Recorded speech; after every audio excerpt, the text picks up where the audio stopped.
All right, welcome to episode 2 of We Articulate Podcast, where if you know, you know. And if you don't, well, ask somebody who does. We're gonna kick into some topics today, but how you doing today, Miles? I'm doing well. I'm getting over a little sickness. I'm not sure what it is. It wasn't COVID this time. You already had the already had it twice. So we're okay on that. But other than that, feeling pretty good. Said COVID twice. That's It's not supposed to be funny, right? It's supposed to be real serial. Sober minds. Yeah, sober minds. All right. How about yourself? How's the day been? It was busy. Has Busy it day. been an eventful week? In the news, it has. In the Definitely news, been a bit busy. It's been fun, right? It has been fun. Name something that caught your mind this week. Russell Westbrook in a dress. Wait, what? Yeah, I take it back. It was a very flashy, feminine sweater with a skirt and some very fashionable boots. I did not see this. Russell Westbrook. Mm-hmm. The manly man. The basketball player. Well, not. I don't know if he's manly man now. He's supposed to be the one that. And in his picture with this, he said something to LeBron and said, "Only respond to me with 4 letters." What was the response? Nothing. Oh. Nothing. What would have been a? Or maybe it was to. No, my bad. It was to Kendrick Lamar.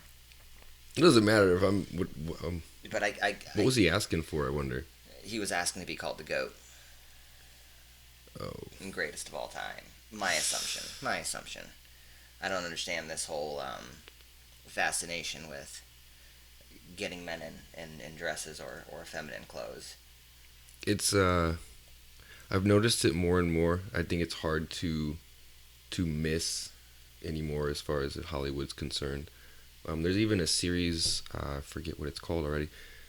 It's like, I think it's called The Last Man. And in the very first episode, do you remember watching this? I haven't watched too far of it. The show just started. So the very first episode, they're going through, what happens before the men start dying. And one of them seems to be a conservative woman who is speaking about the feminization of men that is happening currently. I haven't watched any further. I don't know when the next episode's scheduled to come out. But even in the show, she made some very valid points that men are being taught that, we're not supposed to touch women. We're not supposed to, downgrade women. And you're teaching these boys, which are good things, don't get me wrong, but the point she was making is we're teaching boys to be essentially afraid of women in this whole process. That's what the whole incel movement is, right? You've heard of incels. I've not. Right? That's the 25, 26-year-old virgin in the basement of his mom's house because he would rather not interact with females. That's exactly right. Right, and they're called incels. Some guys are proud of it. There are other guys who are just like, oh, I can't get a girlfriend. And I understand why in this day and age. And maybe this will be more of a hot topic or a hot take. But just in general, there are a lot of really crappy females out there. This is true. I'm not saying all of them. I'm saying there are these really liberal, college-educated females who want to scream about everything. I saw this video, okay, and this is on topic, okay, it's on topic. There were these 4 chicks trying to do something with a vehicle, and there were these 2 gentlemen behind them, right, and they're recording because they were trying to tell them hey, let us help you, right?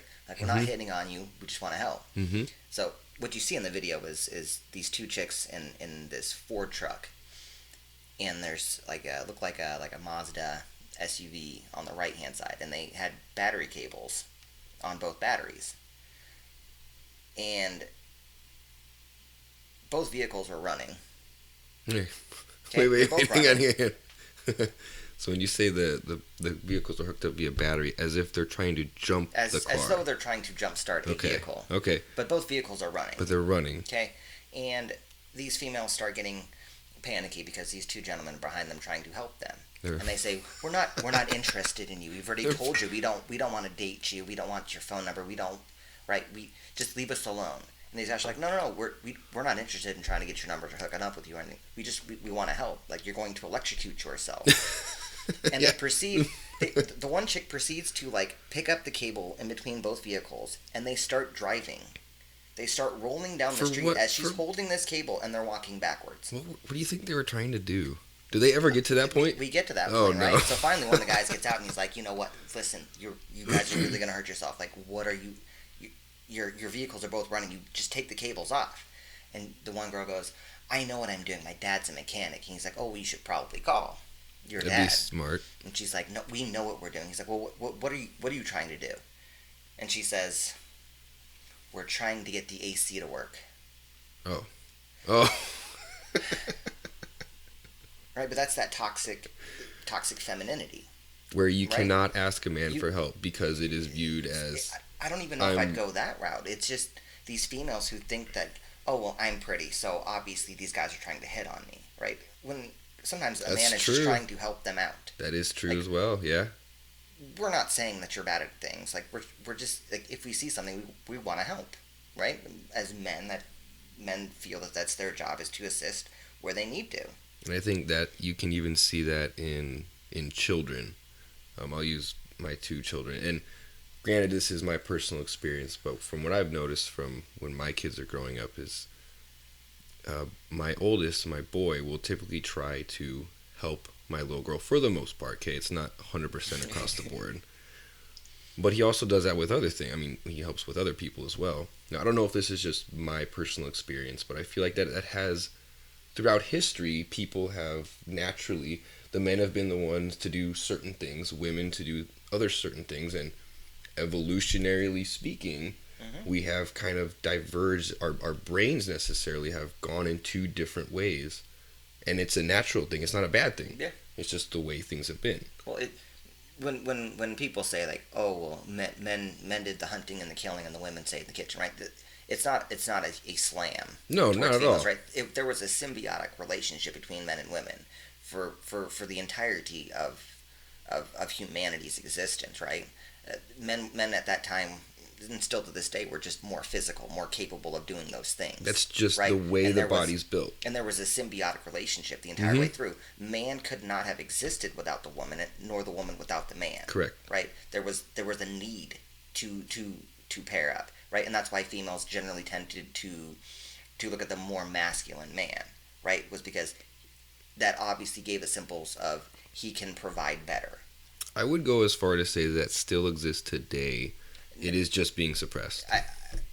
I don't know if I would say manliness now, right? Like, Well, the more manly, yeah, no. the more Yes. the more competent minded now, right? The Yes. more competent you are, the more attractive you would be to a mate. Yep, right? I should have explained what Competency, I think, is Yeah. one of the biggest factors that is a necessity, right? People that move up in the hierarchy tend to be the more competent people. I mean, when you're looking for a mate, you want somebody that can provide for you and your family. That's the whole point of looking for a mate. I mean, that's as far as just that instinct within us goes. We want to find someone who can help us provide. We're not looking for someone who's a lazy bum. I mean, maybe when we're teenagers we don't care, but as we get a little bit older, and there are females who look for that, or there are males who look for that person who is helpless, right? Because they want to have that power in the relationship. But those typically don't last very long, or they don't end very well.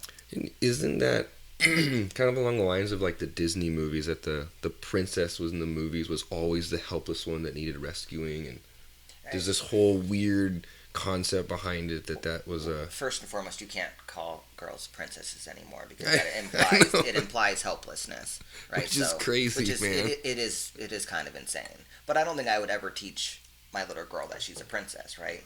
Because that gives them an air of you might be right. worthiness, or I call mine pretty girl all the time.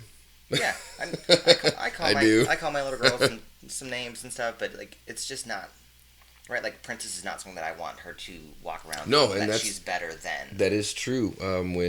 When her grandparents actually like calling her princess and try to spoil her, I've always been very against that because it creates that mindset as you get older that, well, I am a princess, I am perfect, everything about me, give me everything I want, I don't do any wrong, which is, I mean, we both got kids, man. It's not conducive to the growth of children. Kids ain't all great and sunshine and rainbows. No, not by far. I mean, but that's where it comes to the point where you have to instill moral values in your children. Mm-hmm. But back to our topic of this whole culture of Hollywood, kind of trying to flip it all on its head and make these men no longer be men.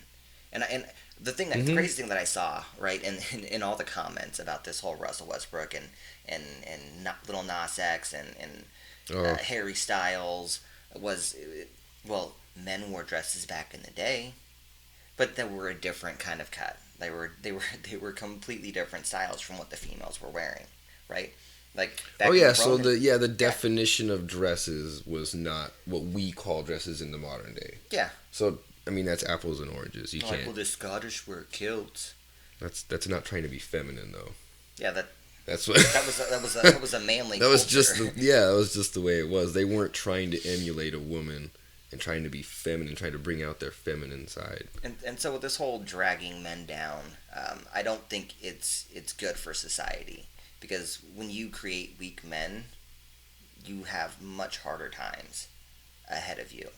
Because then there's nobody to appropriately deal with some of the situations that need a man. Like we were talking about earlier, there was a symbiotic relationship at the beginning based on survival. Well, it's symbiotic to this day. We're still people. A man is still a man as he was, 1,000 years ago. Just because our society has changed doesn't mean that symbiotic relationship no longer exists. It is still very real. There are still situations where, men are physically stronger, but we have less of an emotional response to things. Yeah. Whereas women are far more, I don't know if you want to say caring. I don't know if caring is the right word. It would be I don't want to say emotional. Empathetic would be the right way to say that, right? Yes. Which you have to have both. You cannot eliminate one and try to have a normal society without the other. I tell the girlfriend that all the time, right? My job is not to be empathetic, right? It's true. Especially with the boys, especially with the true. 2 boys at home. Like, my job is to be hard. To create 2 boys into men, to make them into something that will be that they can succeed with, right? To give them the tools to succeed. Mm-hmm. My job's not to be the empathetic person. That's her job, right? Correct. And so when I come down on them, I'll go back later on and talk to him about it. But I'm not going to just instantly just be like, "Oh, I'm so sorry. I hurt your feelings. I understand you're crying." No, no. My job's to be hard. So now let's just pause for a minute. Would we say through all of this that we're talking to some listeners out there, going to be like, "Oh, these guys are very homophobic. They're anti-gays. They clearly have no respect for the, I don't know if gay community, if I can put that any way. But for me personally, I don't really care. I have no care if you're gay, if you're not. Yeah. You have no. You're not above me. You're not below me. It's whatever, man. What you do in your love life is your love life. Yeah, I don't care. It's whatever. I don't. It doesn't affect me one way or another. Not I have friends that are gay. I have a cousin that's gay. Like, correct. None of it affects me. Doesn't bother me. Mm-mm. Right? I don't care. Do what you want to do. That's the way I feel about it too. But as far as raising our children, and people seem to look down upon that now. They seem to look down on people that are trying to raise their children. How children have been raised for literally thousands of years. Where suddenly it is a bad thing. Now it's all timeouts and don't do this. Count to 5. Please. Count to 5. If you don't do this, I will buy you something. Can't you wish our jobs did that? Nothing would ever get done. Nothing would ever get done. It would just be a grand state of posturing. The companies we work for would be broke because they would always be trying to buy us stuff. And that's why there's a hierarchy. Not a patriarchy, a hierarchy. Wait, you mean that we can't just run the company? Even the employees can't be fully in charge of every decision? I would give myself a raise right now. if I were in charge. Well, I think that's the issue, right? Is that if we could make any kind of majority change, I mean, you could technically, right? If you technically you formed you a could, co-op, yes. if you formed some sort of co-op inside of an organization and essentially force their hand, right? You can leverage your labor for something. But something tells me that once you made it that far and you actually looked at the company's finances, you may rethink it. Most people think that all these companies are taking massive amounts of money in profit, and I'm sure there are quite a few and that there take are, a large sum of profits, I'm right? sure there are Hence too. why your CEOs get these massive bonuses. Yeah, what the crap? Why can't we get those? I mean, I get it. I understand. That's a lot of they deal with a lot of responsibility. Yeah. I don't care what anybody says. Like, it's true. But at the same time, true. do they need a $3 million bonus? I can understand, right? That especially when you're paying your employees a little bit lower. See, something tells me that everyone that is not in that position, they'll say, they don't really need that money until they get that money, and then they're like, well, I mean, I could use a little bit more. Well, okay, I mean, this is the point that I like making to people, right? When they go, oh, Jeff Bezos is worth, what's he at? 80-something billion dollars, 70-something billion dollars, right? Yep. Like, what does he need that much? The man doesn't actually have that much. Okay, all of that is tied up in his stocks, or the vast majority of it is. He's not actually worth that hard asset, right? And actual hard assets, he might have $1 billion or 2 or 3 or 10. Yeah, well, what right? you're saying, he can't go to a bank and just pull all that out. Yeah. If he were to be taxed on his $87 billion, what would he have to do, right? He would have to sell his stocks. And instantly, with the moment he sells his stocks, creates a panic. The stock is no longer worth that. He would never be able to pay that 40% progressive tax rate on that, because he would never be able to get that. It just wouldn't happen. So when they talk about this, oh well, do they need, like, they don't actually have that much. And actual hard assets, they have quite a bit less. Even though this is an interesting segue into a new conversation, if you will. This idea that AOC was seen at the Met Gala wearing the tax the rich thing, right? We're kind of talking about, which is ironic. Rich and the fat is ironic. Incredibly ironic. I mean, being at the Met Gala with nothing but millionaires and billionaires. Yes. Talking about tax the rich, where a ticket costs $30,000, and I from what I had heard, she was invited, right? And that it was essentially gifted to her to be there. Either way, somebody paid $30,000 for her to go to. I mean, how long was this thing? A couple of hours, and I'm sure they had pretty awesome food. Just somebody tell me though, how much did that dress cost? I've been reading. I can't seem to find a legitimate answer, but apparently, whatever is there is a tax write-off.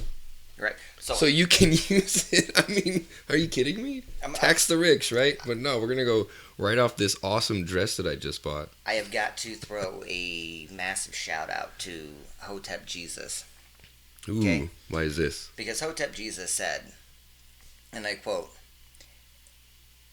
AOC says she's a socialist, but she is the absolute greatest capitalist you'll ever see.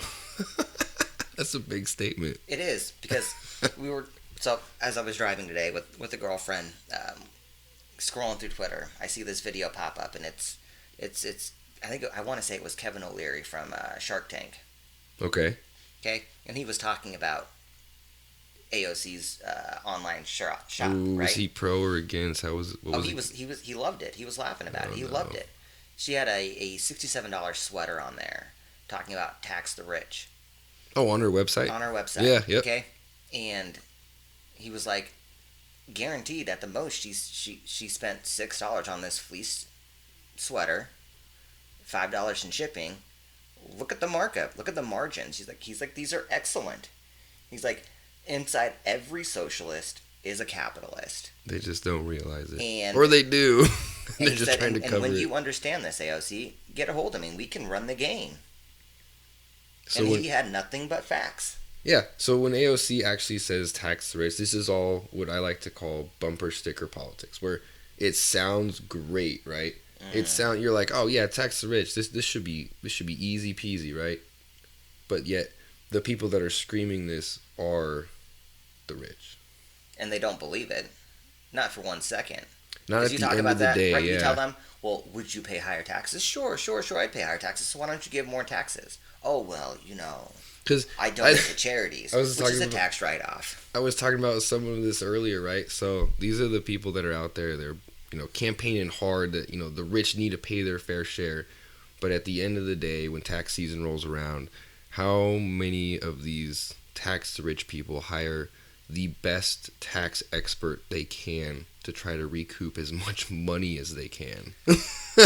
Just, like you said, oh, I'm going to donate to charities. I'm going to spend all this money on great things, and then I'm going to write all of it off. And just so the government can give me more money back. Well, that's what people don't understand, right? And this again, I'll go back to Amazon, right?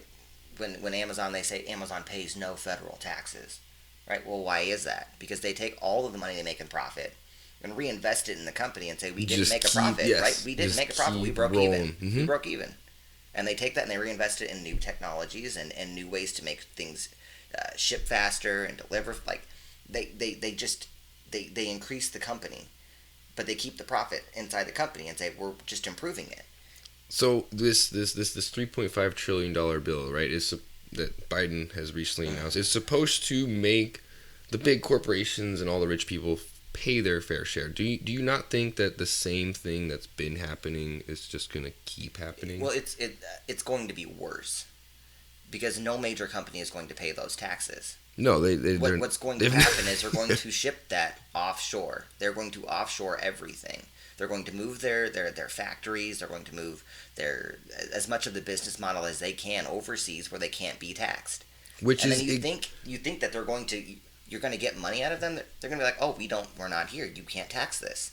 Which is funny because that's what every normal person that I know does, right? They shop around, look for the cheapest prices, and they go to the place that typically has the best prices for them. Because I don't know about you, I don't have just $1 million hanging out. I can just go do whatever. Yeah, I'm working on it though. I'm working on it. But yeah, people I think they don't understand that. And the worst part about that whole thing, right, is if these companies decide to actually go and take the vast majority of their business model overseas, what does that do for the consumer here at home? Oh, it makes their prices, Right, we're already seeing these massive skyrocketing inflation values, right? And to have these major companies, right, to see like a Walmart or a Target or a Sam's Club, Costco, right, to move the vast majority overseas, your cost of living, your cost of existing in this nation it'll double. I'd have to assume. Cost of living around here, even. We live in an area that was pretty typically very easy to live in, but just in the last 12 months, and it's not just here, of course, it's everywhere. Cost of living everywhere seems to be rising. Yeah. And remember when this inflation it wasn't going to happen, right? What were the steps, Daniel? Take us through these steps, right? It was, inflation's not going to happen. Never. And then we're seeing some inflation, but it's nothing to worry about. A little bit. And then it was, it's a little bit more than we thought, but it's not going to last very long. No. Right? Sure. It'll level out and go back to normal. And then it was, inflation's here, but it's a good thing. Forever. It's a good thing because your wages will go up. But my wages only go up as much as the cost of living value is. Yeah. Yep. But it never gets me above that point of cost of living, right? No, everything's more. My job is not going to offer me more than what the cost of living is. Because if they do that, they have to raise their prices. And if they raise their prices, that means that other people can't afford their goods, which means they would have to get a raise as well, which would create a vicious circle. So it's like this idea that, the rising tide raises all ships, right? But the rising tide, the people just barely treading water are still just treading water. In fact, when prices go up, it typically hits the people who make the least amount of money the hardest. Because they're already struggling on a day-to-day basis. Mm-hmm. So you suddenly raise all their grocery prices, and it's like, well, they're going to be the ones that are hardest hit. They're not the ones that are the millionaires and billionaires that are really worried about what they're going to eat the next day. No, and it goes further than that, right? If you have this guy that works at McDonald's, and you say, oh, well, he should be making $15 an hour. Well, what you've done is priced out the inexperienced worker, right? The person with no experience. Mm-hmm. They're not like the high school kid. You think that McDonald's is going to say, "Hey, you 16-year-old are worth $15"? You say, "No, you have no experience, so I can only offer this to the college graduate because at least he's got a degree. At least we know he's got something to offer, right? Even if older, it's just a little bit of experience or a degree of some sort, something, or even just attending college. Oh, but because they're not going to. It's not worth the money, and the time and the training to bring a 16-year-old in and pay him $50 if you don't know what you're going to get out of him. It makes that unfeasible. I mean, I imagine the turnover rate for 16-year-olds was high before all this. Well, now there won't be a turnover. Now they're exactly. Now they're going to be gone. Right? And then all you've done is stunt their ability to build themselves a resume, right? And so when they do enter the workforce and when they're finally able to get a job, maybe that's at 18, 19, 20. Where is that going to put them, right? They have no work ethic. They're now 4 or 5 years behind where they should have been with some sort of work experience, right? By the time they're 20, they should have had a job that was paying them that $15 an hour because they were worth it. They had 4 years of experience to bring into that new job. And the minimum wage job was never meant to be for your average day citizen, right? It was meant for somebody to build themselves a resume. So they had some experience to go into the next job that would pay them more, right? And then you go from that job to another job that pays you more, and so on and so forth, and you build. Is there a name for that kind of job? I think of it like a transition. You could say it's not like a transitional. It's not something you make a career out of, unless you're going to try to go high up in the McDonald's corporation, which some people have. And there's money there, right? But the vast majority do not. I mean, it's really just meant as a growth opportunity for you as a worker. Yep. It was never. It was meant for these young kids to have something to do, to keep them out of the streets, and to give them a little bit of money, so that they could learn about taxes, to learn about how life works, how to pay bills, how to manage money. Just bills in general, like. Which I should have left taxes out of that because taxation is theft. This is true. It's actually really depressing the amount of money we pay in taxes, and I mean, what do we honestly?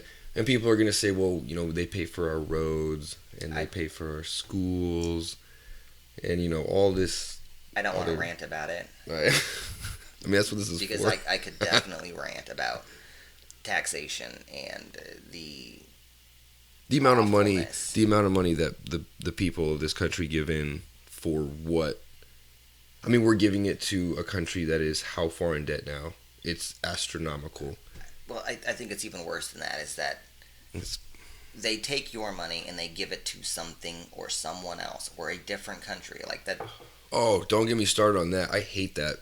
We absolutely hate that. We give out so much money to these third world or underdeveloped nations, and for what? Like we haven't even fixed the interior. Like nothing. This is absolutely insane. Let me get that. Kitty's trying to get in. He just wants to be a part. He wants to participate. He does.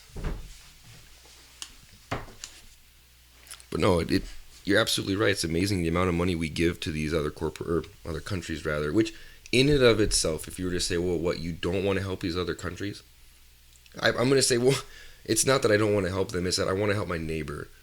I want to help, something to do with the inner cities of this country, before I worry about someone that I have absolutely no relation to.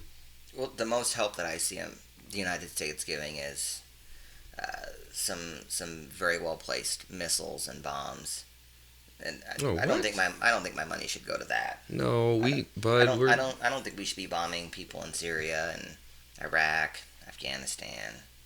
I mean, that's not something we should. The list goes on. Yemen. Don't get me started. The government sucks at everything. They do. And for you to believe everything the government says, or to be like, oh, the government is great. Government's right all the time. You have a very shocking discovery in fold for you when you discover that the atrocities that this government is like. And don't get me wrong, I'm not talking about the United States. I'm talking about the government, the institution, and the politicians behind it. That's good to clear up. Yep, I agree. Terrible for this nation. We were never meant to be what we are. It was never meant to be this massive organization. And I do say organization because that's all it is. Mm-hmm. It is not a government. No, it is. I don't even consider it necessarily the United States of America anymore. It is the powerful elite that run America. The United States of the Fed. It is, yeah, it is not the United States. The states really don't even have power to do much of anything anymore. Well, unless you're Ron DeSantis or Greg Abbott. I mean, oh, then you're killing everybody. Those right? two pushing back right now, and fighting for that states' right is got to be probably one of the top moments of 2021. Right? They're actively fighting the Fed. Yeah, and that's beautiful. It is. I wish more people would stand up to it. I wish our own governor would do something. But I mean, he's not been horrible, but he's not great. He's not been great. He doesn't take a very hard stance on anything. No, and which is whatever. I mean, that's kind of how I remember politicians when I was growing up. It was very. He did say no mask mandates here in Nebraska, right? So he said that they couldn't mandate, which is. I mean, I'll give him that, but. See, and I'm torn on this. This is something that, for me, I've been struggling with a lot lately because I believe that the community should be able to decide whatever the community wants, right? So if the community decides they want masks, so be it. I would leave it up to individual businesses, right? That business decides they want to enforce some sort of mask policy, right? They enforce no shirt, no shoes, no service, right? So if they decided they didn't feel comfortable with people in their store without a mask, well, that's their choice, right? I have somewhere else that I can shop. Yeah, you make a valid point. You're right. I think that does make sense. The individual business organizations should decide what they want for a policy. But to enforce that, because eventually at some point in time you're going to suppress a minority. Right. Oh, no. I was told all the COVID cases is all the right-wing nut jobs. Well, it's not even that. It's just it's totally. more of the fact of that's like democracy rule, right? Rule of the mob. Oh, when you mean minority, you mean okay. In a rule of the mob, you're always going to be trampling on the lesser's rights because the majority rules. And the majority doesn't always speak for everybody, right? The majority, there are times where, so take California for instance. The majority of California, right, the big cities like Los Angeles, they decided that they needed more water, and because they needed more water, they took the water from further on the east side of California where the farmers were at, and they took all of the water so they couldn't farm their fields, they couldn't irrigate their fields, they couldn't water anything. And that was majority rule because they had more population, right? So these farmers were just out of luck because they couldn't get any water to farm their fields. So their businesses, their companies, their farms went under because the fields were all dry. There was nothing they could do, and they couldn't fight the system because the system was the majority. Oh, aren't they stopping a certain amount of water because of like these little shortages? Fish? No, I think there's something like that, but there's also just these massive shortages. I mean, California's always been a desert, though. The climate, I guess it's always... It's desert areas. It's gotten worse over time. But yes, the droughting issues in California have become dramatically worse. Yeah. And that's because the city is using all the water, and a lot of that, I think, of that water is going to the poop patrol in the cities, right? They have actual fecal matter patrol units that clean up the streets because there's so much human waste. Human feces on the street. Can you imagine walking down the street, just seeing a big old turd, and you're like, oh, that's somebody didn't pick up after their dog.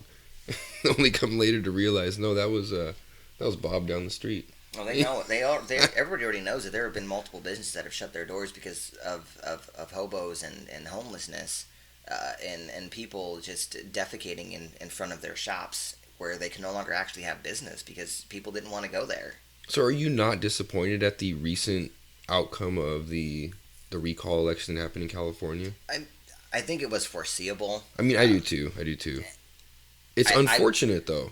I had hoped to see it a little bit closer, to see that Gavin Newsom would have been more on the ropes, or it would have been maybe like a 45-55 kind of a situation where it was, but to see them having gone, I think it was like 64-65% not in favor of a recall, I think was disheartening. And I think this is the point in time where you get your Republican voters and your independents to leave those states and to move to states that are actually purple, right? To where they have this chance where they get tossed up where it can go red or blue. I think that's where we should start focusing the efforts to get a better shot of taking more of the country. So I mean, is California like a lost cause? I don't know about you. I've never. I was probably in California when I was a kid, but I haven't been there anytime recently. I haven't been there recently, no. But from what I understand, California's like not. It's not a good place to live anymore. Well, everything costs. The taxes are outrageous. Yeah, everything. The real estate situation there is a disaster. Opening up new businesses or starting new businesses is almost impossible to do. It's 10 to 20 years out. I mean, they say that California's policies tend to dictate the rest of the way the United States will go. And if that is the case, I mean, we're already doomed. The United States stopped being the United States when the central bank was founded in 1913. So it only gets worse. And I think we see the rapid decline if that is the case, right? If in 10 years California policies become the norm across the nation, or at least in White House policy. No, why do you think that is? I've heard that before too. Why is California culture. Is it would you say Hollywood has anything to do with that? It controls culture. Everything in California controls the culture war. Like they put out the most amount of propaganda, they put out the most music, art, videos, things that propagate amongst young minds. And it's working. It is. I mean, they've taken over all of the education system. They've taken over just a plethora of areas that really destroy the system that we created, or that our forefathers created, you know, and we're in a very bad situation. Yeah, I've my father commented when he was here, I don't know, maybe a year ago.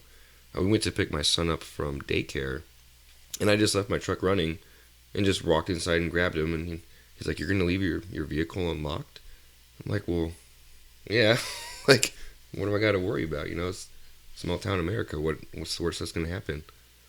And he said, "Oh, I would never be able to do that." He lives out in Denver. He would never be able to do that in Denver, right? I can only imagine what it's like in those larger populations, like in California. And if what you're saying is correct, yeah, we don't have a lot of happiness to look forward to if we're all going to become the California state, which is what the highest taxes in the land.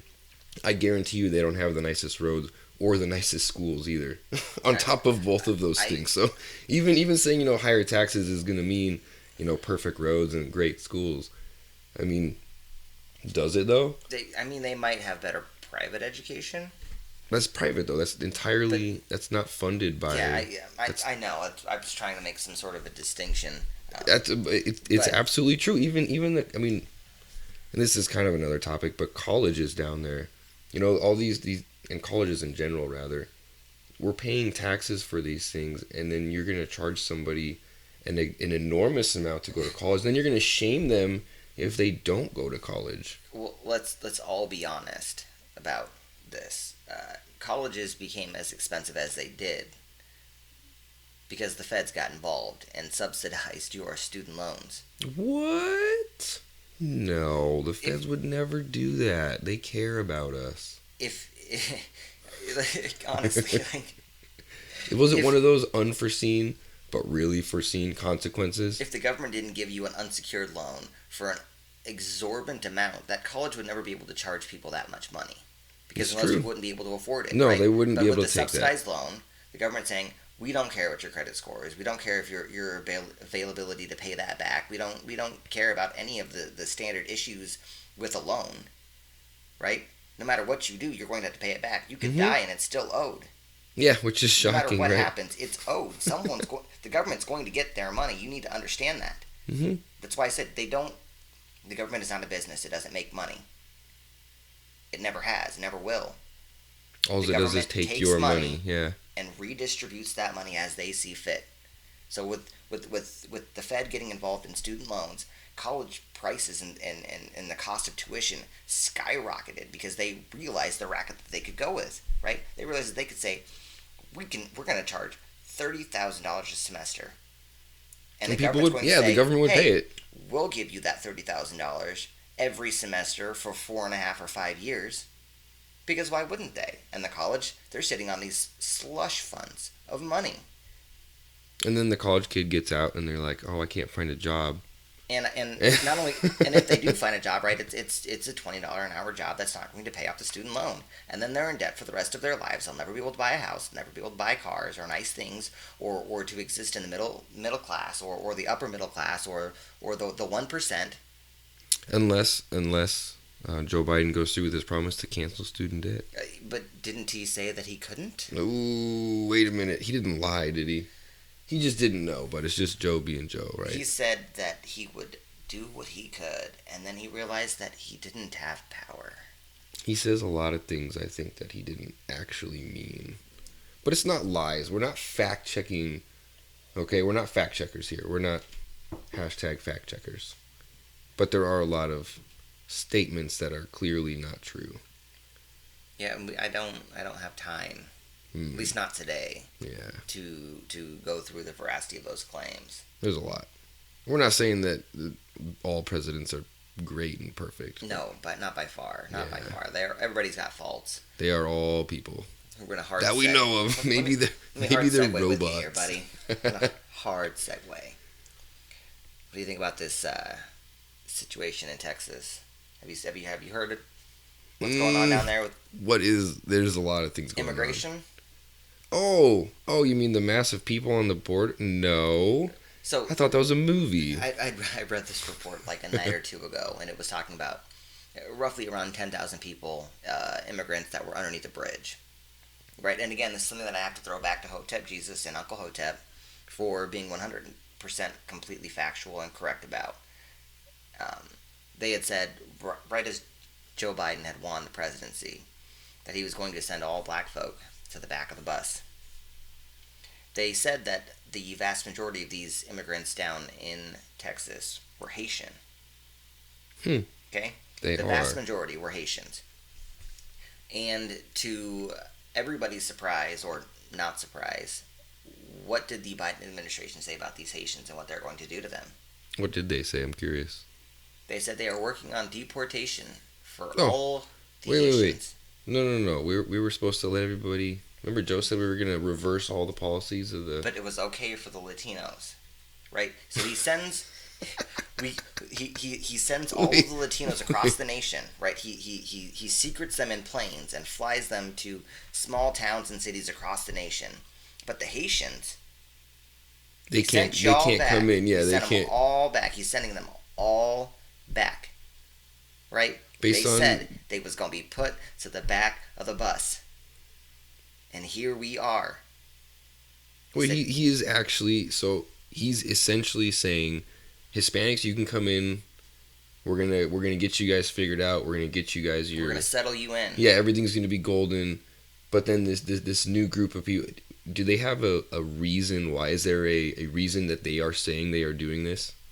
Who, the Biden administration? The administration. Is there an actual reason that they are saying we're gonna send all these guys back? No, there isn't. And the funniest thing about this, or at least that I hadn't seen, but the funniest thing about this was that there was a mass amount of Haitians and I can't remember what, Jamaicans maybe, but there were some other islanders that had this mass amount of immigration or illegal immigration in, and they deported all of them as well, right at the beginning stages of taking office in the administration.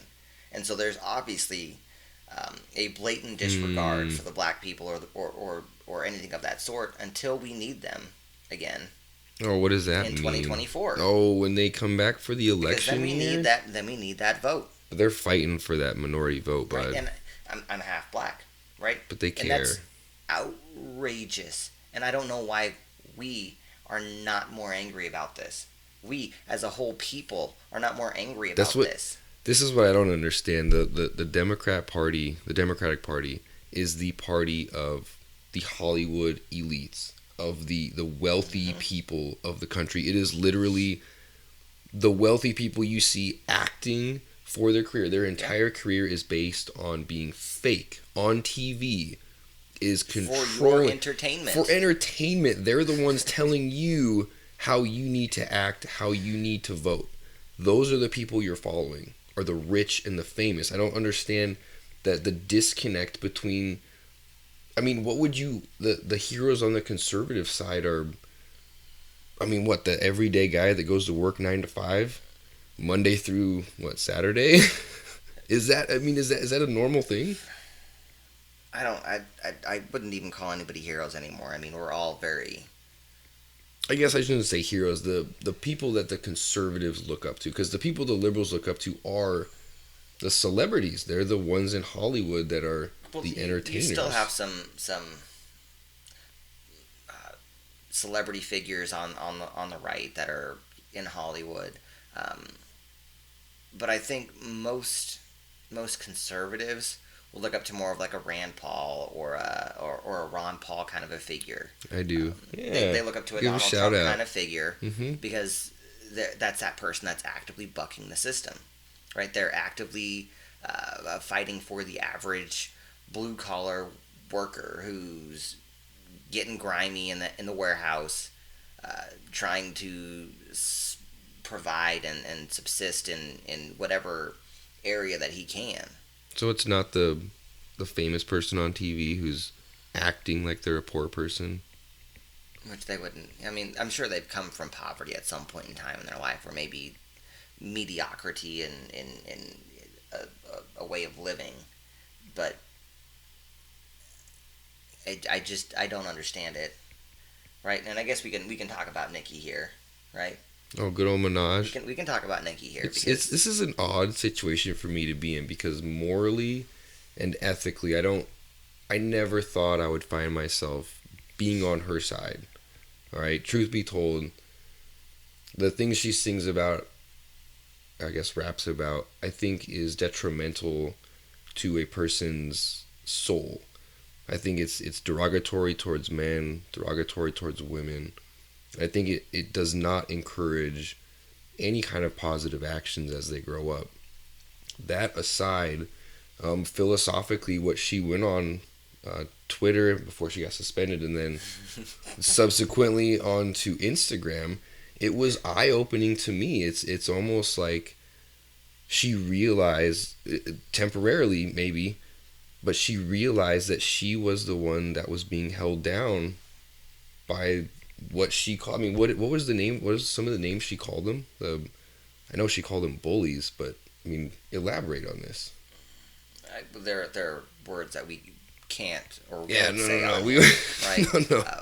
But I mean, she was very vocal about the way that media institution was attacking her, and it wasn't even that they were attacking her. It was that the fact that they had lied about why she wasn't vaccinated yet.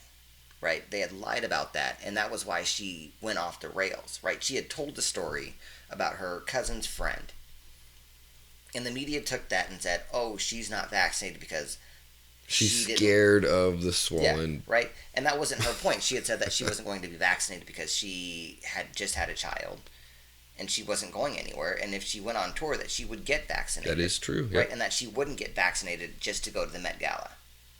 Okay, that was her reasoning, that she wouldn't. Good for her. Right, and she was saying that because she just didn't care. She didn't care to go, and if she cared, she wouldn't have gone to it anyways, because she didn't want to be vaccinated for just that. But it would be a different story if she was going on tour. So now, and what she said was not shocking. We hear that a lot of people on the what we call the right side of the political spectrum, right? We see a lot of conservatives use that argument, so there's not a whole lot of backlash, I guess, in the media. But when Nicki came out and said this, I would not consider Nicki a conservative. I don't think anybody would. No, I would. So the backlash that came from this was huge, overwhelmingly negative against her. It gets worse because she posts that Tucker Carlson video.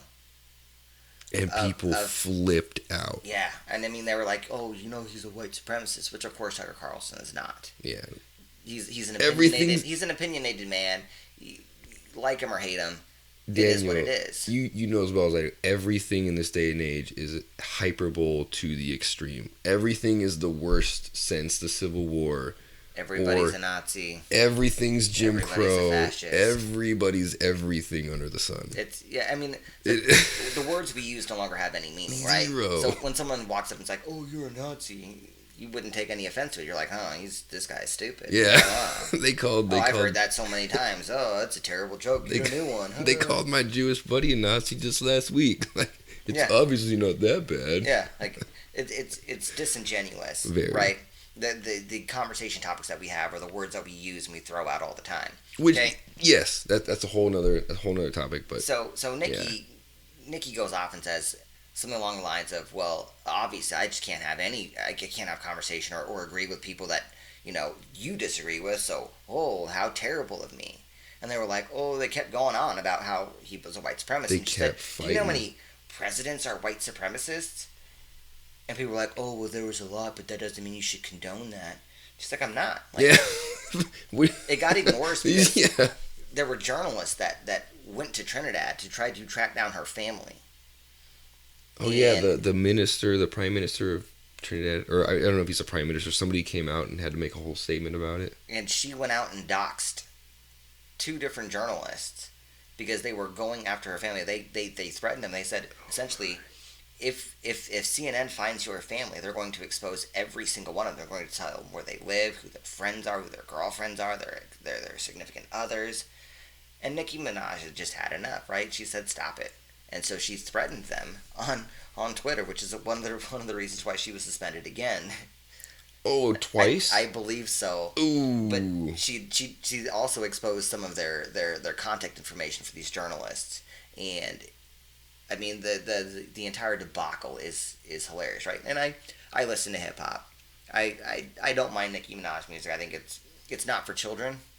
True. It's not it's definitely not good if you don't understand that you should just take it for musical content, right? If you take the content in those songs and you say, this is the way I want to live, or this is the way I want to act, it's not good. That's not the way you want to, right? But if you just listen to it as this is music and I like the way the song sounds, I like the way she raps this, I like the way she flows, right? Like those purely entertainment purposes. Yeah, like that's the way to listen to that. That right? makes sense, yes. And there are some hip hop artists that they talk about real life experience, right? They talk about life in the streets and how grimy it is, and the situations they were put in and how they had to do certain things, right? So long as you understand that they're not trying to glorify that situation, right? There isn't any problem with that kind of content, right? It's something that they're telling you a story, almost like a warning. And so I've always been kind of a Nicki fan, not the biggest, right? She's not the most lyrical or the most talented. She's got talent. She's very good, but she's got these songs that are kind of hits, that they sound good. You can bob your head to. That being said, I mean, I never would have seen this coming from a Nicki Minaj. No, I don't think anybody, especially to lay and blast the society, right? The media, the Democratic side, in the way that she is doing. I mean, she is taking a torch out right now. And I know she was going pretty hard on that Joy Reid. Yeah. From Uncle Tomiana. Uncle Tomiana, shout out to you. She was, Joy Reid tried to call her out on being an anti-vax, and you need to promote all this. And then she pulled up some tweets from when Trump was still in office, saying, who on God's green earth would ever trust this vaccine that's been rushed, and the CDC that nobody has any respect for anymore. And so she, basically saying, who actually caused all of this distrust of the government. Yeah, like that you see now. Was it the Tucker Carlsons of the world, or was it actually the Joy Reids? The Hillary Clintons, the Joe Bidens, the Kamala Harrises. All of them came out against the vaccine in the previous administration. Funny thing about that, maybe we kind of should have expected this from Nicki Minaj, seeing as how she is with I want to say it's Cash Money or Young Money. Birdman. Birdman is the creator of Cash Money, I and don't know what that is. it's the production unit behind Nicki Minaj. Okay. Also, the production unit behind guys like Drake or Lil Wayne. So As we that all is know, that's who she's with. yes, Okay. she signed with, and Okay. we also know that Lil Wayne came out in support of Donald Trump. Oh, did So I he? mean, there is that factor. I don't know if that factors in 100%. I don't know what Birdman sits. Uh, Pay Lil Wayne. So maybe what we're seeing here is that the political spectrum is not divided on race on every issue. It shouldn't be. I mean, I it mean, should be maybe about. It should be about the policies. maybe just maybe when people say this unvaccinated crowd, the hesitancy crowd is all conservative white people, and they don't. This is all it is. And they're all racist. And they're all Nazis. Maybe they should step back and be like, maybe it's a plethora of people. Maybe it's a lot of people. Maybe we cannot lump these people into one to try to put a title on them. And I mean, maybe it's a lot of people who are just legitimately, they just don't trust the government.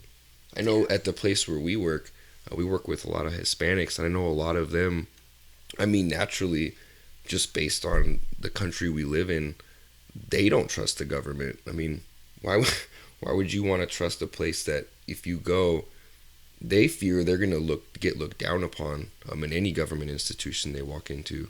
Well, I mean, especially with the way that they're allowing immigration to go right now, I think a lot of Hispanics are naturally worried about this because if you let an influx of illegal immigration of illegal immigrants in, you tend to create this lower class, right? Because they're not legalized to work, and therefore they have to sort of underground cover That's work true. for these jobs, which makes them this lower class, as though they're like a serf or an indentured servant essentially, right? Where they don't have rights, they don't have the ability to voice their political opinions, but at the same time they can't even get an honest job because there's no way for them to, and there's no way to change the legal immigration status or the system because we can't even have an honest conversation about that in our politics. No, absolutely not. As soon as you bring up immigration, there's two camps, right?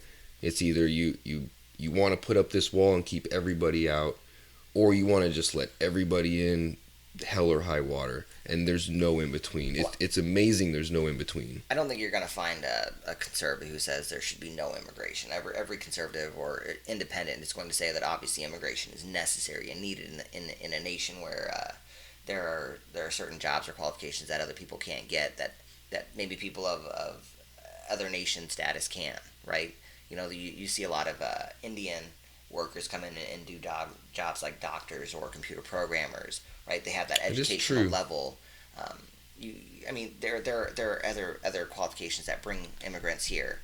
You would hear them say that so long as there is legal immigration, there's no issue, right? So long as we know who's coming in and they're properly paying their portion of taxes and not just using or abusing the system, that they don't really have a care or a preference about that. As long as there is legal immigration, it's okay. So we'll liken this to somebody's house, right? So consider the house America. You at night, you can either lock your doors or unlock your doors, whatever, so be it. But if someone enters your house, you'd prefer to know who they are, what they represent. Sign them out, boom, they're good to go. You can go live in this room, go to work every day. You're going to pay your rent, help pay for some food, etc. Yeah, like a communal boarding system. But you're not just going to leave it open and close your eyes and pretend like nothing's happening. If people start coming in, you're going to want to start asking questions, I would imagine. And the people that just say, let the border wide open, I mean, that's essentially what they're doing. But I'd be willing to bet they probably lock their cars and lock their doors. Yeah. If you continue with that house analogy, right? If you just let anybody and everybody in, the damages that are done to the house never get paid besides by you. The food costs never get paid besides you. You'd have that issue, right? And you would never be able to account for who's using what or doing what. And this is probably a small percentages of people that actually do end up like breaking the houses. Most of these people, I imagine, they just want a job. There's no jobs in Mexico. They know America has great paying jobs. I mean, relative to Mexico. So they're like, I'm all for that. To me, it's a great thing. But to do it illegally, I mean, it's kind of a slap in the face to all the people that did go through the process. Yeah, that took them 2 or 3 or 4 years to get here. That causes some pride, when it takes time to do something, when something's difficult. When you succeed after, working hard at it, it is that much more satisfying. You take pride in what you do. At that point, they take pride in this country. If it was easy, I mean, anything's easy. Is it really worth doing? Eating ice cream is easy, and it is definitely worth doing. It is pretty good. I mean, it costs money, though. Unless the government paid for it. We should petition Joe Biden to try to give everyone free ice cream. 1 scoop or 2 scoops? I'm all for this. That's the only question we can't ask Joe Biden. What's your favorite ice cream? Have you noticed he hasn't been in the news very much? It's in full damage control. Yeah. They've been trying to cover him. They were trying to cover for this whole Afghanistan debacle. We didn't even touch on the Afghanistan debacle, man.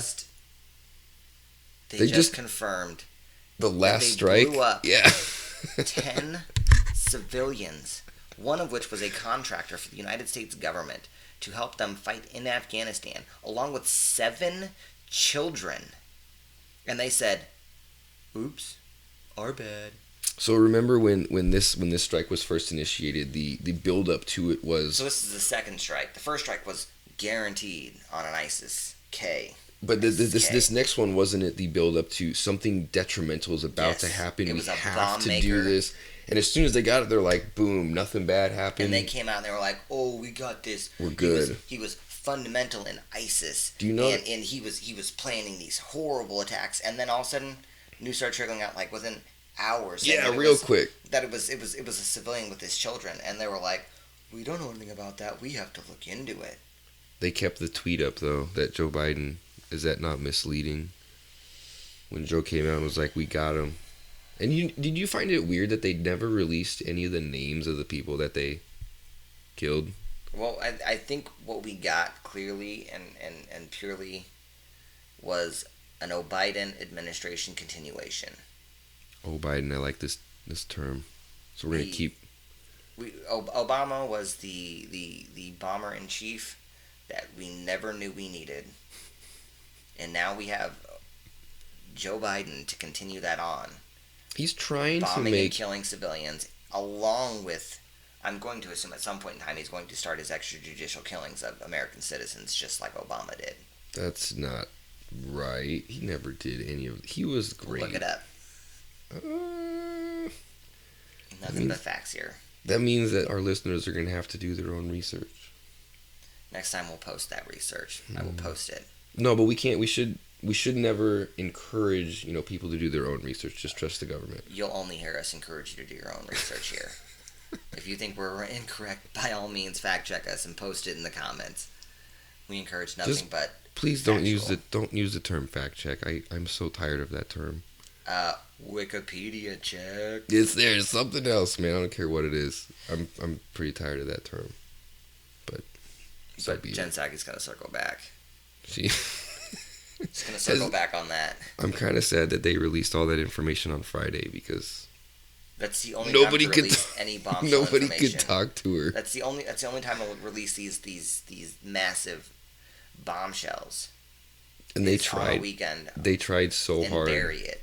I guess and I don't know how factual any of this is, that the close aides to the president said they were really happy that the Afghanistan thing disappeared for a while, only for it to come back. I'm sure they were, and honestly, I mean, that's going to be the hard sticking point of his presidency, and he's only 6 months in.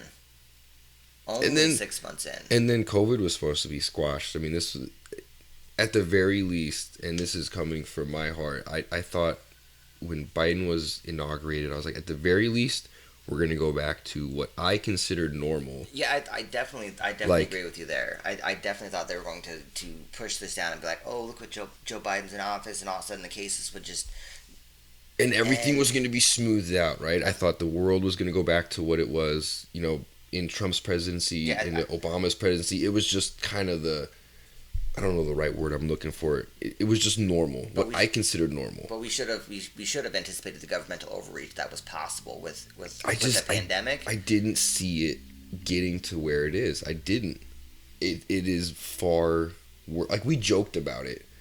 We joked about it, right? Yeah, we joke about it, but I mean to actually see what we had talked about unfolding in this situation, and the government continuing to extend its reach into every aspect and little nook and crevice of your life, is got to be one of the most perturbing things that I've seen come out of the United States. I mean, when Nicki Minaj is comparing the treatment of citizens in China for speaking out against their government to what's happening here in America, when you compare those two and say, look at what's happening, you've definitely crossed a line. I mean, you've something definitely went crossed wrong. a line. And I think we're at that point where it's got to be that tipping point, like where is the situation where it makes or breaks the United States? And like I said, I already think the United States ceased to be the United States with the Fed, and the institution of a central banking system. But what situation here do we see, that sends us over the edge where we fracture 100% and there's no comeback?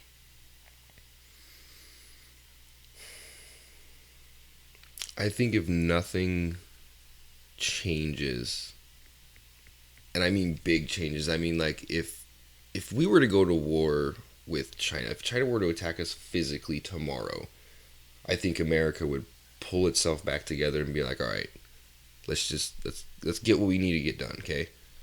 But if nothing fundamental changes and we continue this very strange path we're going down, I mean, that's it. That's over. I almost hope that something very large happens that impacts everybody. And I don't mean, more COVID. I think COVID is the such a giant divider anymore. Yeah. I think if we just keep going status quo, at this point, the new status quo, I think that's it. I think we're done. I don't think there's coming back from it. I truly don't. I wouldn't disagree with you. I think that it's definitely very bleak. As much as I'd like to keep some hope alive, I think there's always a chance for us to pull ourselves back together as a whole. And I think that starts with winning back your local governmental institutions, right? Your school boards and your state governmental areas, your senates and your legislatures in the state. But what about this idea of a peaceful fracture, right? Of states going one way and the other, in their respective political divide. I don't think it's possible. And the reason I think that there's so much anger. I don't know if it's just on the part of the left. It means probably on the part of the right too. I think there's so much anger that they want the other player to fail, and I mean fail miserably. They want them not to just disappear, right? It's that I don't know if the relationship analogy is right? You want to keep them close enough to where you can just continue to break them down because you have such a dislike of them. Yeah, I mean, Massachusetts right now is putting forward a bill to try to secede from the union, and I think that Are they really? Yes, Sarah Silverman had. Good for them. What's their reasoning? So they for the last few years they've been actually trying to grab as many libertarians, conservatives, even socialists and communists to come to Massachusetts to attempt this secession, which I think would never happen. I don't think the Fed will ever allow something like that to happen. There was always a way to join the union, but there was never written in there a way to essentially exfiltrate yourself from the union. And why was that? Why would that not? I think that's a good thing to include in anything, the ability to leave. I think I don't know if I don't think our forefathers ever really anticipated or expected something of this size to grow, nor did I think they ever saw a situation where we would be this fractured and divided. I think that after having defeated uh, the British, they had built something that was already amazing, right? You had destroyed and defeated the greatest empire that had ever existed, and now you were free. And you would expect those people to continue to enjoy that freedom and do whatever they had to protect that freedom. Never did they think that people would become so well off and so reliant and dependent upon a governmental institution to fall back into that trap of allowing themselves to be controlled and to be manipulated and to be told what to do and how to In act. every aspect of your life anymore. It's not even. I mean, they're gonna be watching us for our bank accounts, our transactions. Did you to get see. that? Did you get an email from your bank about that? I did not, but I'm sure it's coming. I use a small bank here in Fremont. They've only got 4 branches, I think. Oh, I use a small bank too, and it's only in Nebraska. I mean, it's more than 4 branches, but either way, you're not the only one that got that email. There have been others now. It's really off-putting. I mean, what business does the Fed have looking into my bank account to know everything about you for anything more over so $600? Mm-hmm. That's every paycheck you get. That's They're gonna be like, literally "Hey, yeah. what's in your account? Let's Let see me what you're doing." Yeah. Uncle Sam needs to take a little bit of that money." Mm-hmm. It should be disheartening to everyone out there to know that literally you have. It's not a physical camera in your house necessarily, but it is a camera in your life. You got to think of the Fed as though they're Yogi Bear, right? Trying to get in your picnic basket. But they do. They never bring their own picnic basket. No. But they always find a way to find what's in yours. Hey, boo boo, let me get another picnic basket. And there's nothing you can do about it. There's nothing that I can do to be like, no, I'd rather you not. They have the power. Eventually, at some point in time, whatever they enforce is enforced by gunpoint. Period. Right? You decide you don't want to pay your taxes. They come after you for tax evasion. They do. They take you to jail for it. And eventually you will go to jail for not paying, right? And that's at the point of a gun. There's nothing you can or can't do that doesn't end that way. You protest too much. I mean, look at all the January 6th rioters.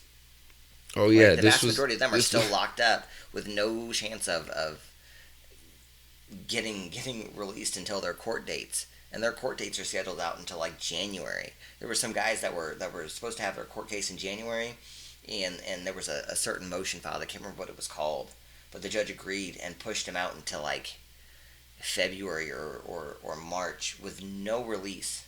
So essentially, they're going to have locked them up in a prison cell for a year, and the charges are essentially trespassing on federal property. There's been no charges of insurrection or treason or attempting to overthrow a government. There have been some serious ones of like assaulting a police officer, and of course those ones should be prosecuted. But a simple trespassing. What's really depressing about that whole thing is you're never going to be able to have a movement like that ever again, no matter how mentally, how the people that are participating in it, how they actually feel about it. If we had witnessed this in a foreign country, for example, and I'm going to go to the far extreme on this, all right? So bear with me, guys. I'm going to go to the Tiananmen Square example. These people were protesting what they saw as a oppressive government, right? Mm-hmm. And what did China do eventually in that situation? Boom, eliminated it. You're not even supposed to speak of Tiananmen Square anymore. Yeah. In China. So, and like I said, that's rather extreme. But what's saying that that's not going to happen here in the States when we have a process of that kind? Keep in mind, this started in the middle of the day. These people, there was no indication they had any purpose to try to go in there and kill people. Were there some people in that crowd? I'm sure there are some people in that crowd that wanted to do harm to people. But there's some people in every single crowd ever that wants to do harm to somebody. Mm-hmm. So to blanket every single one of them. I mean, they're coming after that little old grandma with the little American flag.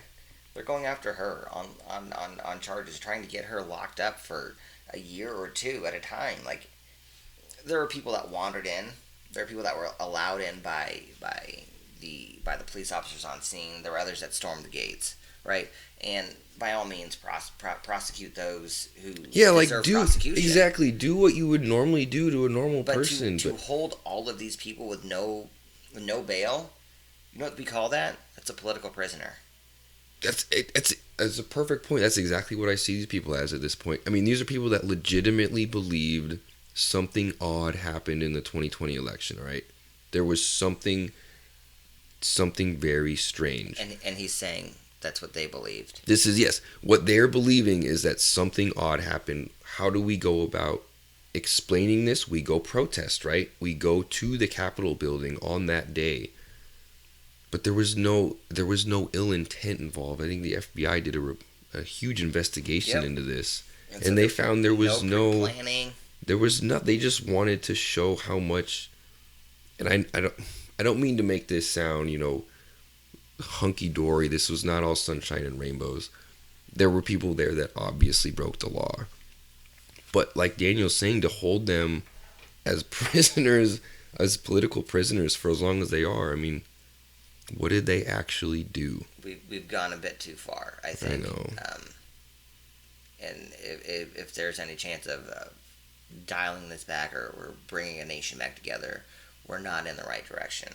There's got to be a better way. Like, I've been saying this for a while. That we as the people of this country have far more in common than we realize. We're being torn apart by people who don't care about us at all. Get right. The best way to put this, right, is the best way the government continues to exist as it is to make the people hate each other. When the people realize that the enemy is not each other and that they have more common goals, they turn that ire and that frustration towards the true enemy, which is that political establishment that refuses to do the will of the people as it was written in the Constitution. And I think we've gone a bridge too far, and until the people realize that, the government will continue to interfere in everything and every way they can, with no blowback, no kickback, no fear of any repercussions. Until we vote them out and we use our ability as the people, the government will always be the same. And for goodness sakes, we cannot just keep looking at these as voting down a political party line. We cannot do that. Do not vote Democrat because you voted Democrat your whole life, or Republican, don't vote the way yourself in. It's a horrible place to be in, because you never know. I mean, I'm sure this happens all the time, but you never know what you're gonna get if you just close your eyes every time and say, "Oh, this button's worked for me, 9 times out of 10." Yeah.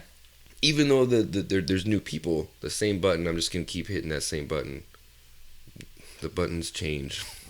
Look into their policies, look into who they are, what they support, and make an educated decision at that position. Yeah. Yeah.